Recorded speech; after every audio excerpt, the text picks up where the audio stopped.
Brought to you by Viking Rugby Wear, offering you a complete and affordable range of rugby and leisure wear. At the Royal Dublin Showground, Ireland A against Scotland A, and the Irish looking for revenge for that 67-7 defeat at McDiarmid Park last season. There's a powerful Irish side out tonight, those 6 full internationals, and early on, hoisted kick there by Gavin Duffy. The Scots running the ball back up towards the halfway line. Mark McMillan out to Rory Jackson. Fergus Thompson taking the ball up, but on the wrong end of a terrific clatter there by the Irish defence. The Scots trying to find a wee bit of space. Closed down there. McMillan again to Jackson. Jackson to Rob Dewey. Whoa, what a tackle there by Sean O'Brien. The young Leinster flanker, a late call up to the team and making his mark early on. Winning the penalty, the Scots going over the top, and Johnny Sexton stepping up and popping that one over to make it 3-0 to Ireland after only 3 minutes. The Irish giving up the pressure, giving the Scots pinned well inside their own half. Owen Redden out to Gavin Duffy, playing standoff there. And the Irish beginning to build a bit of momentum. Duffy again outside to Sean Cronin, but the Scots having offended in the middle of the park. Penalty there's the referee James Jones.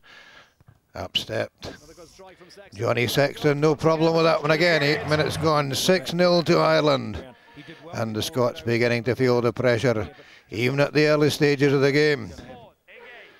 Powerful, powerful Irish pack, and yep, that penalty was always coming against the Scots front row, who were under a lot of pressure there, and Johnny Sexton, who's been such an impressive player for Leinster this season, making it 3 out of 3 after 22 minutes. It was only 5 minutes later, and the Irish still with the Scots inside their own half, having all the territory and all the possession. The Scots pinching that one though, and Mark McMillan off on a mazy run, and with the Irish defence in some disarray, there was a chance there, but what a cover tackle, and again it was Sean O'Brien. Well, for a young man getting his first chance at this level, he was certainly taking it with both hands, and the Irish turned it over, and no problem for Duffy to slam the ball downfield.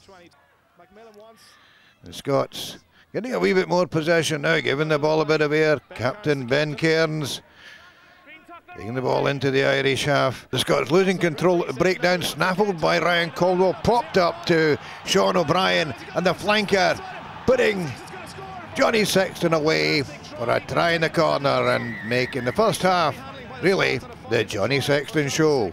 14 points to the number 10, 3 penalties and a try.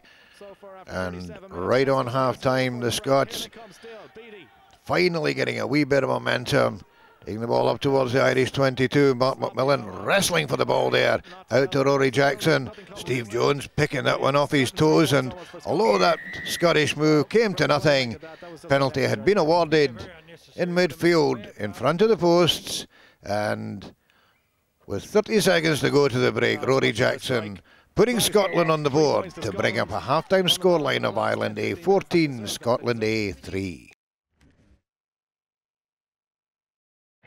Brought to you by Viking Rugby Wear, offering you a complete and affordable range of rugby and leisure wear. Into the second half, and the Irish pack, who had dominated the first half, continued to do so, pummeling the Scottish front row.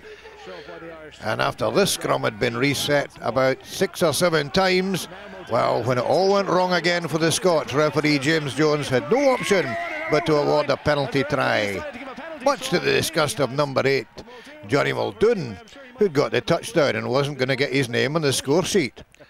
They did get the conversion in front of the post, though. Sexton obliged, and 21 points to 3 after 45 minutes. A real uphill task for the Scots now.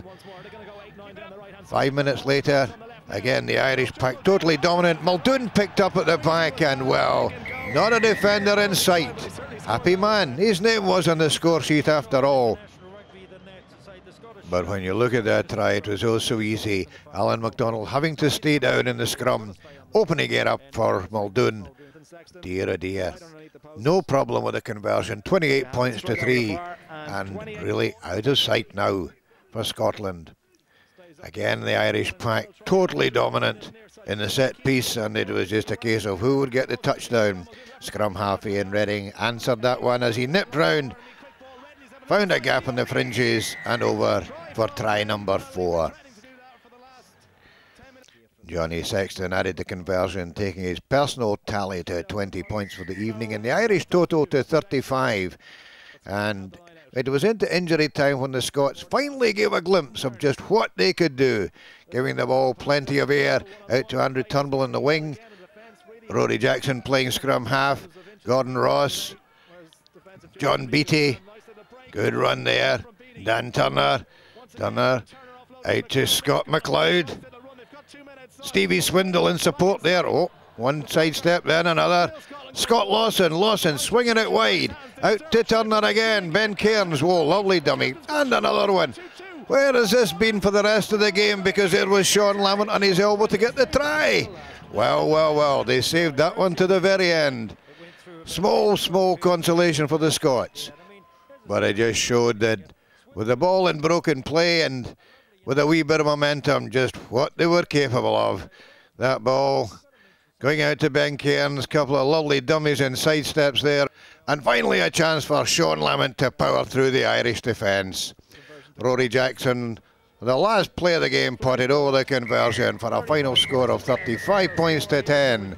And revenge for the Irish for that game last year at McDiarmid Park. The Scots, well, they're going to have to crank up a few gears before they take on Italy in a couple of weeks' time. Andy Robinson, I'm sure, will have a few words to say after that performance. This is Ron Evans for Scottish Rugby Television at the RDS. Brought to you by Viking Rugby Wear, offering you a complete and affordable range of rugby and leisure wear.